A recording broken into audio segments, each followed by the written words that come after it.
to a very, very special edition of the Mr.Trousers. Starting we have the viral video that's been trending for more than 300 years, the one, the only American versus their super controlling older sibling, Great Britain. What are you doing? Why are you always here? You're always in my business, and it's just annoying. You belong to me. I can do whatever I want. No, you can't. It's like fun. Just you watch. The game is on. Sugar! I'm sorry, sir, but there's also no tax on this. A tax? Says who? Britain. What? This is your doing. Yeah, I know. And also, I decided I'm going to put some of my soldiers in your colony. I think I'm going to call it, yes, the courtyard. And you're going to have to feed them and house them. But this is my home. I don't want those blasted redcoats here. Does what I say even matter to you? Cat, that's funny. Now, just because you just annoyed me, I'm going to put a tax on your stamps. Since when? Since now. I just declared. Good luck.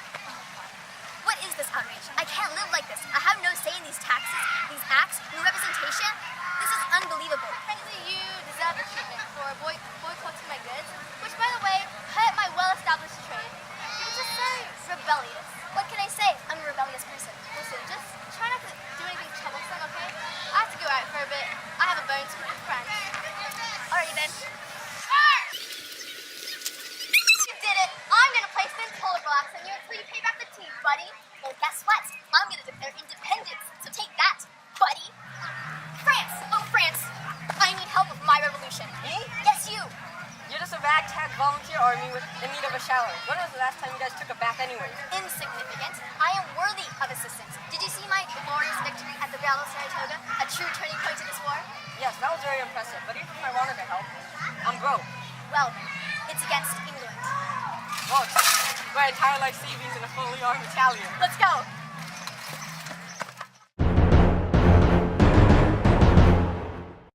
The scene has managed to shape and influence our history today. It went so viral that it's even included in our textbooks. But now, it's time to take a look at our hashtag of the week. As we do every week, we ask you to send in photos that you think are related to our hashtag, with this week's theme, From Colonies to Country. The first one is from, I'm Not Throwing Away My Shot. Yes, the Articles of Confederation. With this document, the national government had limited powers and could really only wage war, make peace, sign treaties, and issue money. America was afraid of a strong government that could become tyrannical and oppressive, so therefore settled with this confederation. The states were loosely unified and had most of the important powers. For instance, settling taxes, enforcing national laws, and controlling land west of the Appalachian Mountains. Due to the weakness of the Articles, it could solve the numerous problems that plagued the nation, like land distribution or national debt. Overall, the Articles failed terribly, as you can see by the obvious and pure disgust on this poor person's face. Have you just been hired by President Thomas Jefferson to go on a valiant expedition to explore Louisiana Territory, the territory you purchased for just $15 million? Quite a bargain, if you ask me. And find a water route to the Pacific Ocean and build good relations with Native Americans? Not only that, also describe the landscape, animals, and plants you discover along the way. No one does that. It's 2018. No one was asking you. We were asking them. Oh, great. Step one. Make sure you're accompanied by people skilled as Lewis and Clark, so you won't have to do much work, or get harmed, or lost, or made by a bear. Named by a bear? What? You see, it is essential to be with skilled peeps on the rugged journey such as this. Meriwether Lewis, for example, was an expert hunter and skilled in the fields of mineralogy, geography, and astronomy. Helpful. But what about Clark?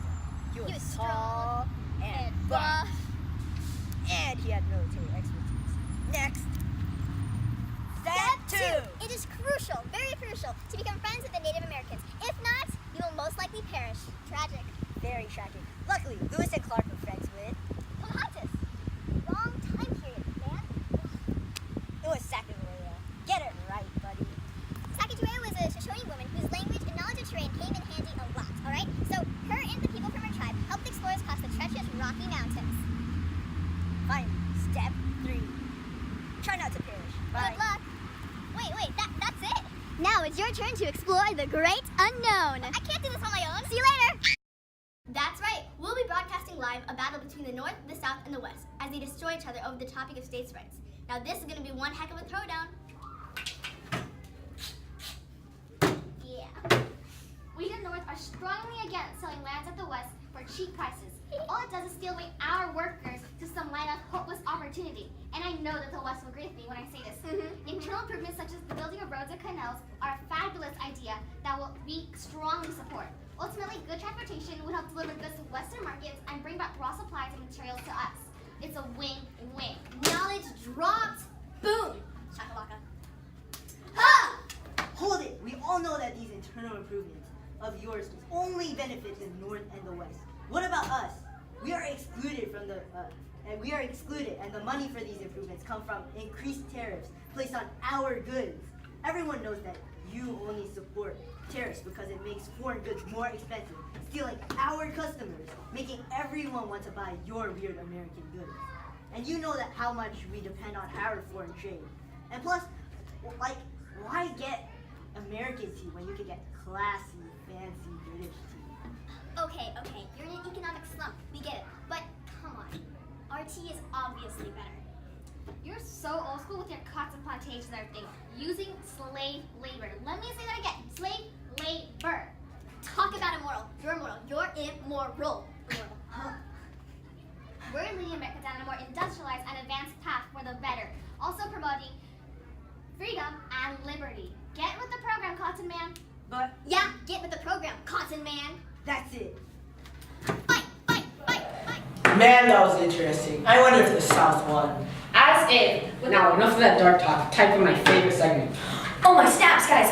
I just got breaking news. The Southern states, they've seceded. The world's gonna end, my guys. I can feel it in my bones. Here we go again. I don't have a break to see, honey, but it's 2018, and what you're talking about happened, well, in 1860. Whatever, I still feel it in my bones. Oh, yeah. Me time. So, as you see, prior to the result of the 1860 election, the Southern states had stated if Abraham Lincoln had won, which he did, they would succeed.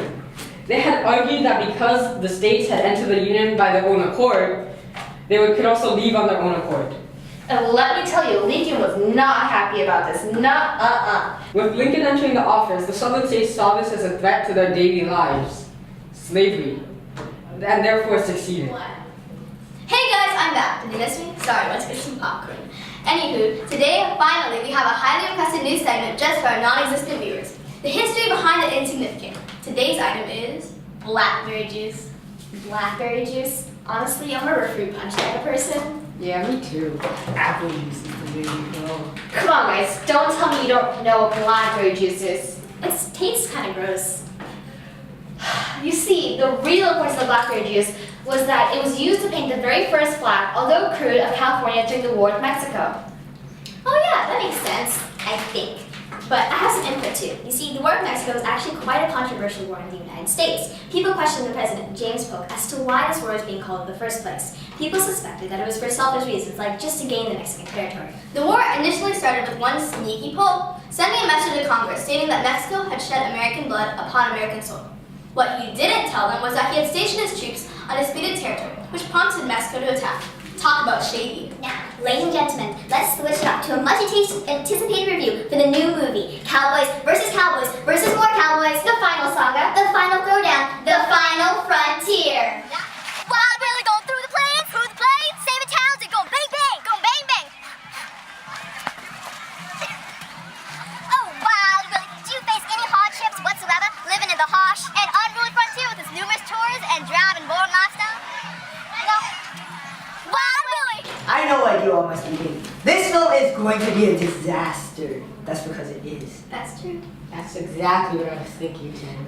I mean, look at this trash. Contrary to most Americans' belief that the West was actually a wild place of romance and danger, as the scene in the trailer shows, during the saloon fight, it was actually a place of drab, routine life with not that much adventure. Also, the cowboys that were portrayed to this very day are, to no surprise, white, when in fact the first cowboys were Mexican vaqueros.